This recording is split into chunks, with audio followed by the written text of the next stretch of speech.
You're listening to stories on the Boogeyman channel. Here you'll hear scary tales before bedtime. If you enjoy them, please give me a like and leave a comment. Thank you for listening. Greg had always seemed untouchable. He was the type of guy who could talk a cop out of a ticket while drunk and half-conscious, then somehow get the same cop to drive him home. So, when his sister called me crying, struggling to get her words out, I thought something had happened to their mom. When she finally managed to speak, I had to ask her to repeat herself. It turned out that the police found Greg's body in his apartment after his boss called in a wellness check when he didn't show up to work for 2 days. The responding officers broke down the door and found him in the living room. They wouldn't let the family see the body. From what his sister had heard when she'd caught the officers on break discussing the scene, his limbs were twisted, his spine curved like someone had wrung him out from both ends, and his eyes were gone. Whoever had done it was sadistic beyond belief. There was no forced entry, or weirdly enough, signs of a struggle. The case was being ruled as suspicious, but that just meant they didn't have a clue who was behind it. Despite having a wide net of friends, Greg's funeral was small. Only a few people made it in person. Jamie hugged me outside the church. Her eyes were red and her makeup had started to smear, but she still looked the same. Sharp, blunt, unapologetic. The others were there too. Raph and Lex. We all grew up together. Back then, we used to joke that we were stuck with each other for life. And for the most part, we were. Sure, we drifted apart for a few years during college, but we always ended up circling back. But now Greg, a part of us, was a closed casket and a photo on an easel. The priest mumbled his way through a handful of generalities, though I didn't really listen. I kept looking around the room, half expecting Greg to appear at the back and make some sarcastic comment about how weird it was to watch people cry over you. For a moment, I thought I saw movement near the exit, but my brain had been playing tricks on me since the night I got the call. After the burial, we stood in a loose, uneasy circle in the parking lot. None of us seemed ready to go home. Then Jamie brought up that night at the lake when Greg fell off the dock trying to chug a beer upside down. We laughed. Then we stopped. The laughter felt wrong. I still don't get what the hell happened, Raph muttered. Nobody knew how to respond. Our silent grieving was interrupted by a man in his late 40s wearing a plain suit with thinning brown hair. He moved with a kind of tired professionalism that told me he'd been doing this a long time. He stopped just outside our circle and introduced himself. Detective Harlan, sorry to intrude. His tone was respectful. You were Greg Sutton's closest friends, right? We all nodded. I was wondering if I could ask a few questions. I understand today's not ideal, but I found people tend to remember important things in the hours after a funeral. Brings things into focus. I know you people have already been interviewed and questioned. I'm aware that none of you are deemed to be suspects, but... Jamie crossed her arms. Go ahead. Did Greg have any enemies? I'm aware you've been asked this question before, but are you absolutely certain there's no one from the past, someone who held a grudge, maybe something that didn't seem serious, but could have been taken the wrong way? No, Raph said immediately. Everyone liked Greg. I don't mean dislike, I mean resentment. Anyone he wronged, even by accident.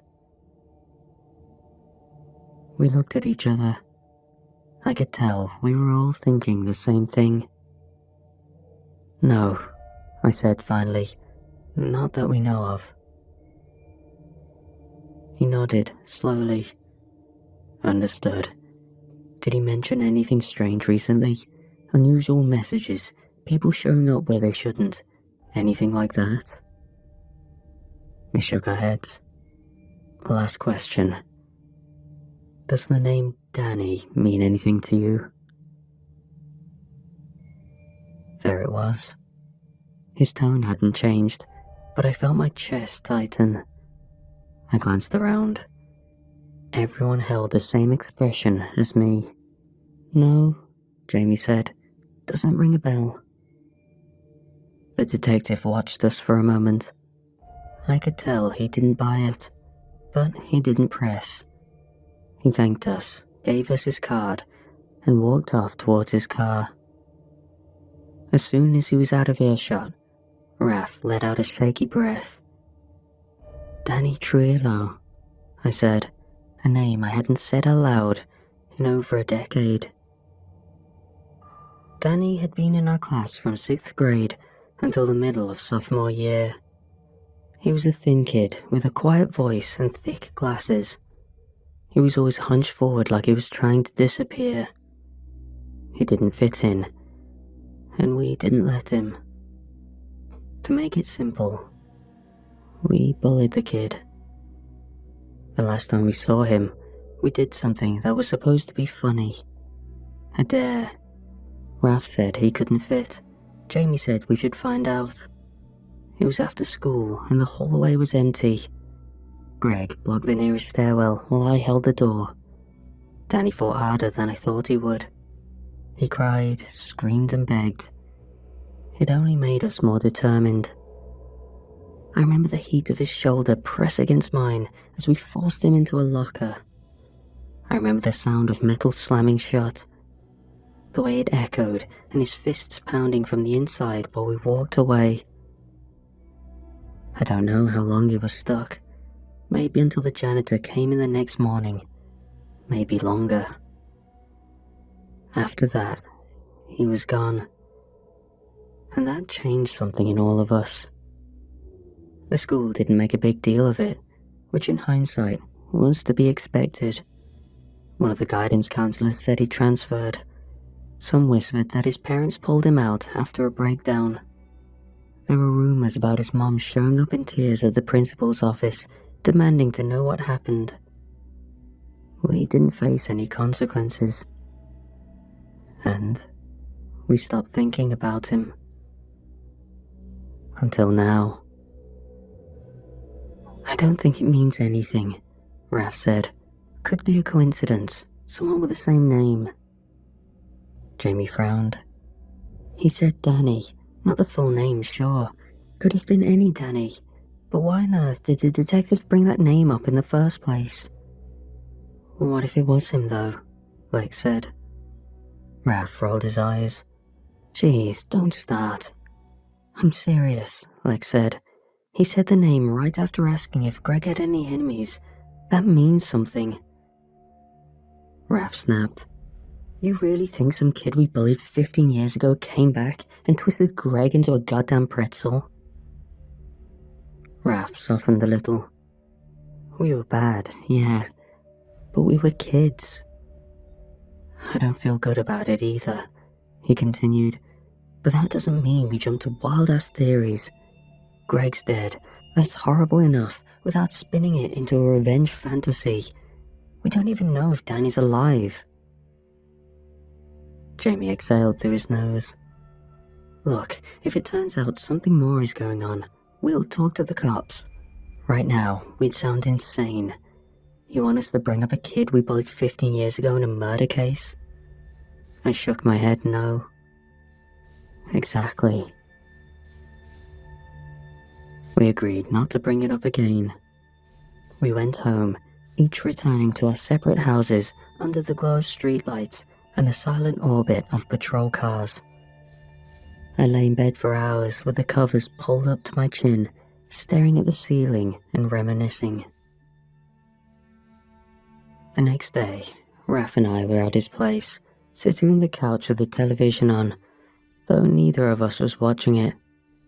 A game was playing, but the volume was low, yet neither of us had the energy for small talk. We hadn't seen Jamie since the funeral and didn't talk about Greg anymore. Not because we were already moving on, but because we didn't know how to carry the weight of what happened. It sat between us like a third person in the room. We were speaking about some things, trying to crack the silence that loomed, when we were interrupted by an incoming call on Raf's phone. His mom. He answered it on speaker. "Raf," she said, and a voice cracked halfway through his name. "Something happened at Lex's apartment complex." He sat forward, slowly, eyes narrowing, already braced. "What do you mean?" "Someone's dead," she said. "It's bad. Have you not seen the news? They said..." She couldn't finish. We both stared at the phone. Raf asked for details. She didn't have many. He hung up without saying goodbye, then turned to me, pale and still. "We need to go check up on Lex." On the drive to Lex's place, Ralph drummed his fingers on the steering wheel the entire time, a nervous tic he'd had since middle school. By the time we pulled up to the complex, it was blocked off with police tape. Flashing lights turned the lot into a mess of colour and shadow. An officer out front was talking to a reporter. She asked if it was related to the Sutton case. The officer said they couldn't comment. The reporter kept pressing. She mentioned a name we weren't expecting to hear. Lex. We got back in the car without saying anything. We drove straight to the police station. Raf ran 2 red lights. I didn't stop him. Our silence had turned heavy, and there was less shock and more fear now. We walked through the glass doors, and we met with the sound of voices, paper shuffling, and phones ringing. The front desk officer looked up, recognized us somehow, and nodded us through without much hassle. Jamie was already there. She sat in one of the waiting chairs near the front, arms folded, foot tapping. Her hair was tied back in a loose bun, and looked like she hadn't slept. Her face went stiff when she saw us. "I heard already," she said. "Did you?" Raf nodded. "Yeah. I wanted to contact you guys, but I was in such a rush to get to the police station. I was so scared after finding out Jamie stood and walked down the hall with us. "I already told them we need to talk to Detective Harlan. He's in a meeting." "This wasn't a coincidence," I said, and I hated how thin my voice sounded. "This person is clearly targeting our group." "Danny," Jamie said, biting down on the word. "You think it's him?" "I don't know who else it could be." We waited. Eventually, Harlan came out of a side hallway. His eyes moved across the 3 of us before settling. He didn't look surprised. He waved us into a back room without a word. Once the door shut, Jamie spoke first. "We lied to you about Danny." The detective nodded slowly. "I figured." Ralph stepped forward. "We knew him a long time ago. We went to school together. His name is Danny Trujillo." "What happened?" "We bullied him," I said. "Hard. It wasn't teasing.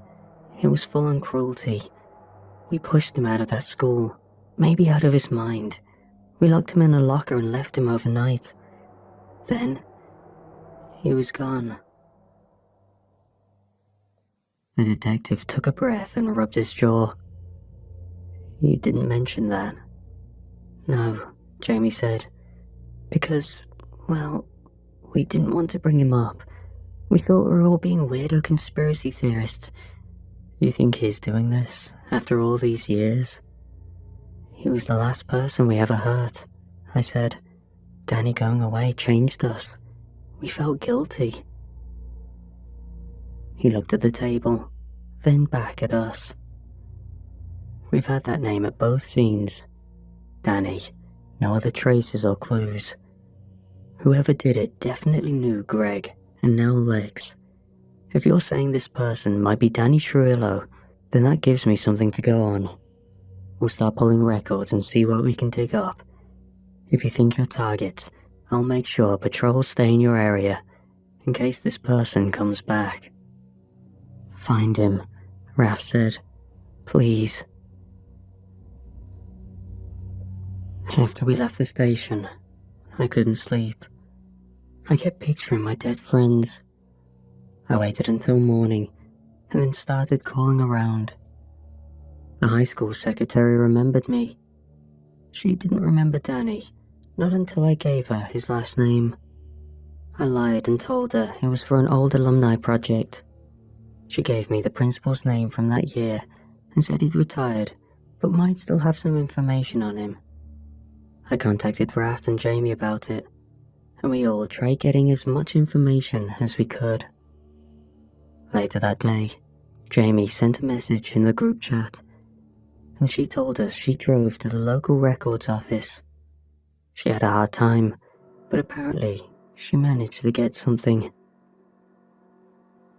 Danny's parents were found dead in their home less than a week after he moved. Both bodies showed signs of massive internal trauma, blunt force and tearing. No weapon was recovered, and no one was arrested. The case was marked undetermined and closed after 8 weeks. The report was cold and clinical. He was relocated to a state facility, new residence sealed per court order. That was it. There was no trace of him after that. It was as if he disappeared completely. I stared at the block of text on my phone. My hands were shaking, but I didn't notice until my phone started to slip from my grip. I used to think guilt was something you felt in moments, right after something happened, or when someone confronted you about it. But it wasn't like that. It spread. It pushed into your ribs and your spine, and made it hard to breathe. I knew what we did to him was cruel. I knew that for years. But I never thought about where he went, or what came next, or who he had become to survive. Jamie came over the next night. I heard a knock and felt a flash of panic in my chest before I saw her through the peephole. She was holding 2 coffees in a tray and a fast food paper bag. Her hands were shaking slightly. I let her in, and we sat in the living room with the TV off. I keep hearing him, she said after a while. Greg. I nodded. Yeah. I haven't slept since they found Lex. I'm scared to close my eyes. I feel like something is watching me when the lights go off. I told her I felt the same. We laughed for a second. The laughter came quick and shallow, with no weight to it. We sound crazy, she said. Probably are, I replied. Then we went quiet again. The conversations after were short and awkward, but it felt good to be in someone's presence. I'm sure that's why she came over in the first place. We parted ways shortly after that. She texted me the following afternoon. The police approved it. I'm going into protective custody. They're placing me in a secure prison unit. It's the safest place they've got. I called her immediately. She didn't answer. 10 minutes later, she sent a voice message. I'm sorry. I can't keep doing this. I'm losing my mind. Every sound at night makes me flinch. I barely eat. I'm scared I'll end up like Greg and Lex, and I don't want to die screaming. This place is safe, and you guys should probably do the same. I texted back that I understood. I told her we'd miss her, and that I'd stay in touch however I could. She replied with a thumbs up and a broken heart emoji. Later, Raph and I sat together in his living room. He'd packed a duffel bag, but didn't know where he wanted to go. He said he didn't trust any systems meant to protect people. I didn't argue. I felt the same, and we decided that we wouldn't be going into anything like protective custody. He ended up crashing on my couch that night. We made a deal to stick together for now. We had each other, we had a weapon, and we had police patrols circling the block. We tried pretending life could go on. Raph kept sleeping on my couch, and I stopped logging into work entirely. We stocked up on groceries, though most of what we bought stayed unopened. I didn't say it out loud, but we both believed Jamie was safer than us. She was supposed to be the one that made it. The call came from the detective, not the news. He didn't speak right away. I remember his breathing more than his voice. He came through the speaker like he'd been running or pacing. When he finally said her name, my legs buckled. I sat down on the floor next to the coffee table while Raph stood frozen by the door. They found her that morning, dead in her cell. Her body was destroyed, and somehow there were no traces. The prison surveillance system had failed overnight. All footage from her wing was blacked out between 3:02 and 3:17 a.m. 3 guards were found unconscious outside her unit. And again, that name. Danny. Raph and I sat in silence after the call ended. He put his head in his hands. I could hear him whispering to himself. He didn't cry, but he shook hard enough that the glass on the table rattled. Detective Harlan came to the house later that day. He looked like hell. "Look," he said, voice low. "I understand you boys don't want to be placed in police custody. Not after what just happened, but I say this as a friend, not as a government body now. Pack your things and get the hell out of here." We didn't reply, but he continued. "I've got nothing to go on," he said solemnly. "We're increasing patrols. I've pulled favors for federal assistance. But this person, who we assumed is Danny Trujillo, is skilled to a degree I've never witnessed in my life. The things happening at these scenes don't make sense. I've seen 20-year veterans vomit at what was left of that girl." He shook his head and stood. "We'll keep a car outside. But if I were you, I'd damn it all to hell and go as far away as you can." After the detective left, Raph and I decided to follow his advice. I brought up a plan, said we could go west, stay with my cousin, disappear until this all blew over. We wanted this case solved, we truly did. But we were too scared. Raph said going west would still mean being close. Jamie was in a maximum security location, and Danny somehow got to her. We packed our things, decided we'd start the following morning, drove until we reached the coast, and then decided from there.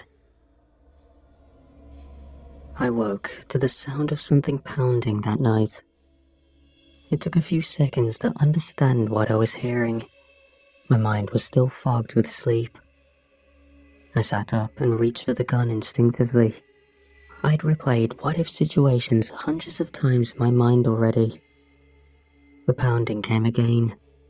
3 dull thuds, somewhere on the other side of the house. I called out to Raph. No answer. I moved toward the hallway, keeping the gun raised. I tried not to think about why the air smelled sour. I tried not to think at all. "Raph," I whispered. Still nothing. I reached the door to the guest room and stood outside it. I could hear something moving on the other side. A wet dragging sound, like wet meat pulled across the wood floor. My fingers closed around the doorknob. I turned it and pushed.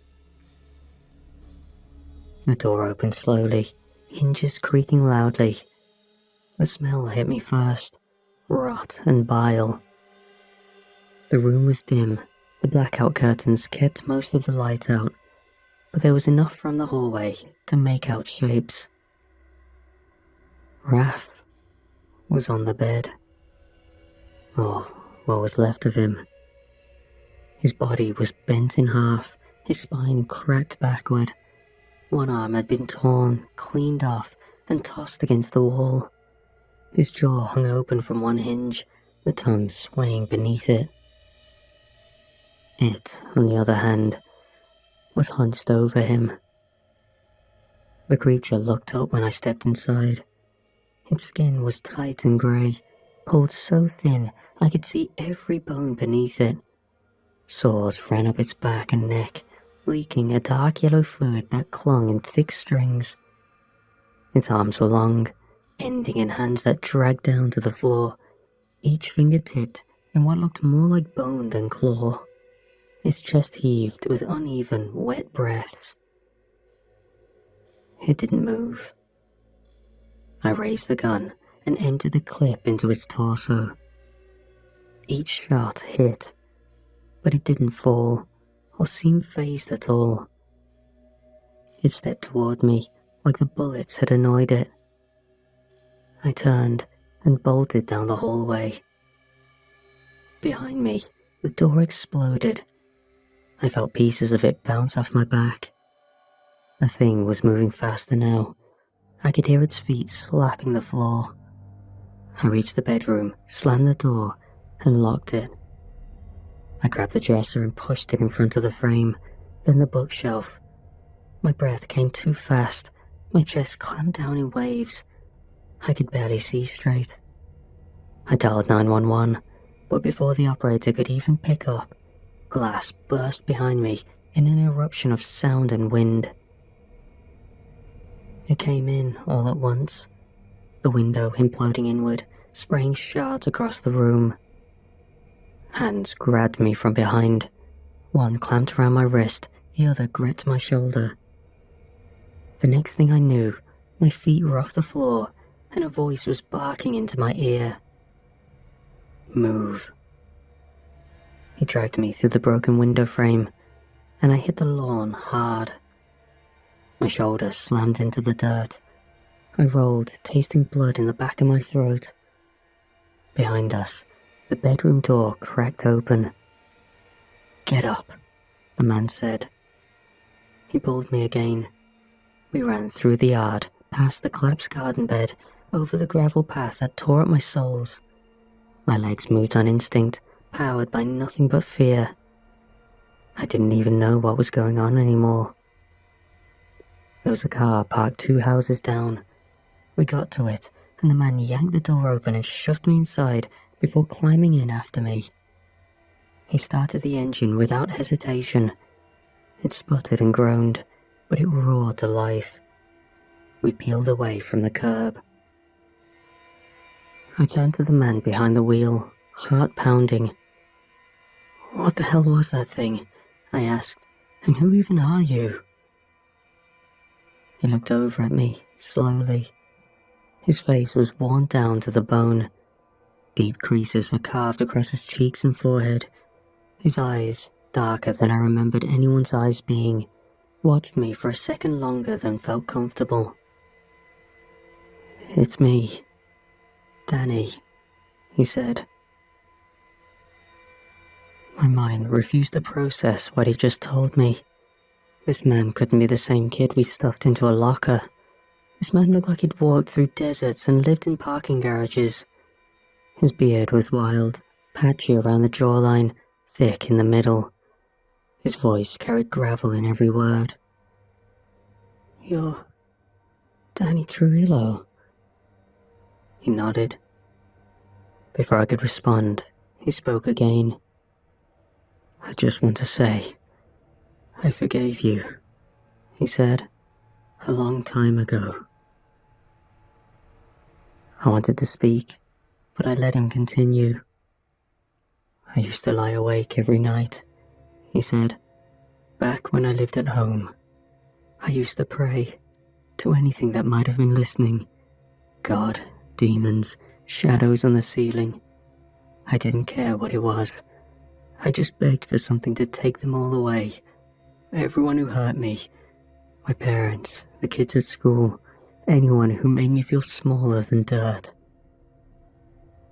His hands tightened on the steering wheel.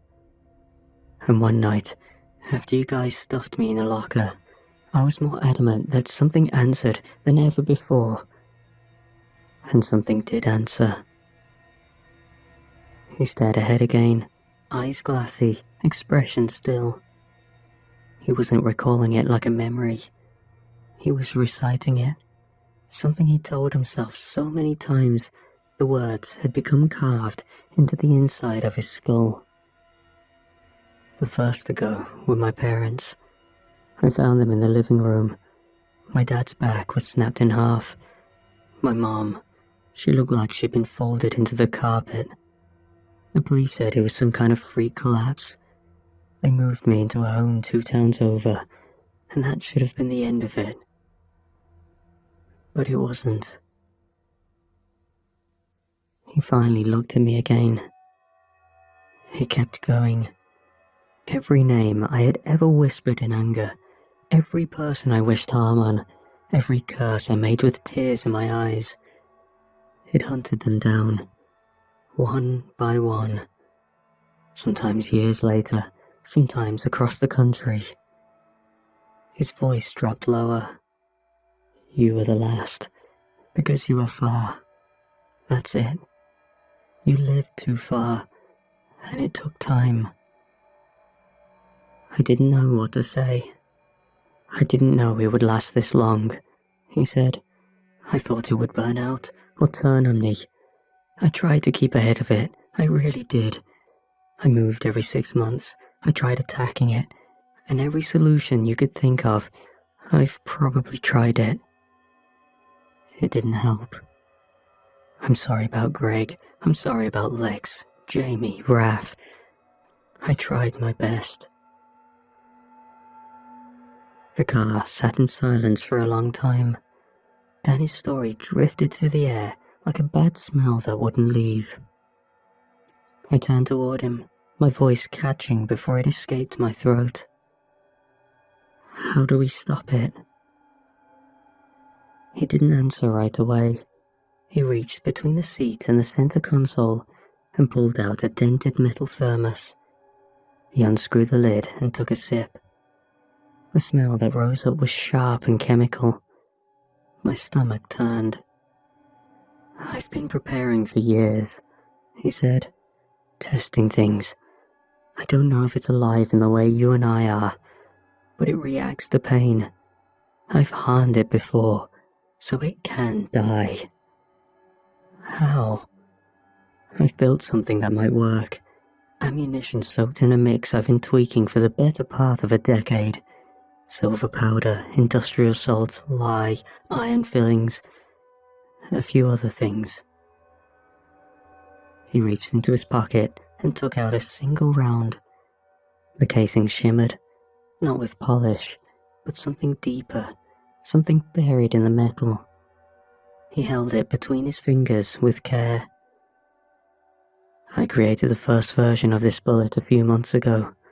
I hit it, and that was the first and only time I've ever heard it make a sound. My throat was dry. How many of those do you have? 3. And that's enough? Maybe. I leaned back, mind racing. Every instinct in me was telling me to run, to take whatever car I could find and disappear into the back roads until the fuel ran out.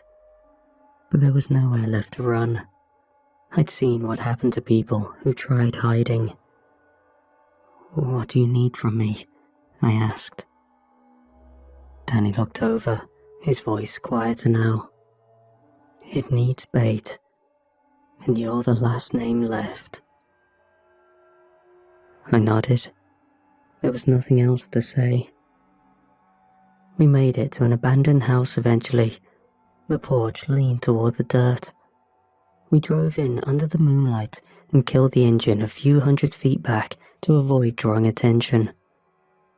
Inside, the house was worse. The walls were covered in pages, scribbled diagrams, symbols, names, ingredients. Half of them I didn't recognize. The other half made my skin itch. There were dozens of shell casings lined up on a cracked bookshelf. A single mattress lay in one corner, soaked through with old sweat. Danny opened a chest in the back and pulled out the weapon. It was a hunting rifle, heavily modified, with wire wrapped around the barrel and scratches etched into the stock. He held it like a man holding a relic, not a tool. "I'll take the shot," he said. "You stay in the center of the room. Try to distract it." We waited. Hours passed. The moon drifted. Every sound made my muscles twitch. I sat on the floor with the empty gun from my house across my lap. It was useless now, but I couldn't let go of it. At some point, the wind died. Danny raised the rifle without a word. The door exploded inward. It moved through the door, leaving no trace behind. His chest rose and fell in quick jerks. Pus spilled from the holes in his shoulders. His head tilted as it found me. Danny fired. The creature shrieked. A high, rattling sound cut straight through my brain. It reared back, smoke rising from the impact point. His chest steamed, the flesh there blistered and peeled. It lunged. I ducked behind the table while Danny reloaded. The thing threw the couch aside and slammed its clawed hand into the floor I had been seconds earlier. Wood split open. I rolled and kicked out at its ribs. It didn't flinch. Danny shouted and fired again. This time, it hit the spine. The thing screamed again, louder, and twisted in itself in midair. His body started to collapse inward. His torso folded over its own shoulders, cracking like ice under pressure. It swung toward Danny. I moved before I could reach him. I grabbed the fire poker from the hearth and jabbed it into the side of its skull. Its head snapped to the side, black ichor spilling around the wound. The stench hit hard. My eyes watered. Danny raised the rifle one last time and fired into its throat. That did it. The body froze. Its limbs trembled, then bent inward, collapsing against its own weight. A low moan echoed through the room. Then it fell apart into ash. I dropped the poker and stood, coughing through the smoke. Danny leaned against the wall, one hand pressed to his ribs. The silence after the creature fell apart pressed on the inside of my skull. My ears rang, not from the volume, but from the vacuum that followed it. Dust drifted through the air where it had been. Danny dropped the rifle and slid down the wall. His knees gave out first, and he ended up sitting on the floor with his back to the crumbling drywall. His breathing was uneven, and he had one arm pressed against his ribs. I saw a line of red seeping through his shirt, trailing down from beneath his elbow. He looked up at me through strands of sweat-drenched hair. "We did it," he said. I nodded. I didn't have anything to say. My throat was raw and my chest ached. Danny motioned for me to come closer. I stepped over to him. He reached behind and pulled out a revolver. He didn't lift it toward me. He held it between his knees. "I need you to shoot me." I stared at him. "What?" "In the side. Nothing vital. Enough to look real." I took a step back. Why would I do that? Because the police are going to need someone to blame. They're not going to take this story and put it in a report. You know that. He tilted his head and met my eyes. His voice stayed calm. You shoot me. Tell them I lost it. Tell them I killed your friends. Came for you next. You fought back. Barely survived. I take the blame. It's over. And you go home. That's insane. You saved my life. His gaze didn't waver. I crouched next to him and grabbed his arm. There has to be another way. There isn't. He pressed the gun into my hand. No one's gonna believe what we saw. You know that. You can barely believe it yourself. I can see it all over you. What we killed didn't leave proof. There's no body or explanation you can give to the cops. They'll think you snapped too. Unless you have someone to point to. I'm not doing this. Danny leaned back and let his head rest against the wall. His eyes closed for a moment, then opened again. If you don't do this, they'll keep digging. You'll end up locked away. Or worse, blamed for it. They already think I'm a ghost. Make it real. I sat there, gripping the revolver, feeling its weight press into my palm. You don't owe me this, I said. He didn't answer. I raised the gun slowly, hands trembling. I aimed at the soft space below his ribs. Do it, he said. I pulled the trigger. Danny groaned and slumped sideways, one hand clamping down over the wound. Blood poured between his fingers and darkened his shirt. He didn't scream. He didn't even fall fully. He slid until his shoulders hit the floor, then gave me a small nod. Call them, he said through his teeth. Tell them it's over. I did. The sirens reached us 20 minutes later. I stood outside, blood on my shirt, hands raised, gun on the ground. They moved fast, weapons drawn, shouting commands. I gave them the story Danny told me to give. The detective didn't argue. Danny was loaded into an ambulance under heavy restraint. I never saw him again. The press latched onto the narrative. A local tragedy, a case with decades of history. An unstable man, allegedly traumatized by years of bullying, returned to take revenge. Authorities called it a revenge spree rooted in trauma and delusion. The public swallowed it whole. I was left empty and hollow. Everyone that surrounded me was now dead. I spent a few months organizing funerals and accompanying grieving parents and siblings. I would later find out that Danny died in custody, wounds from the bullet I had given him. I wrestled with that for a while. I had killed him twice. The first time in a locker, and the second time with a bullet. And I don't know which one I regret more.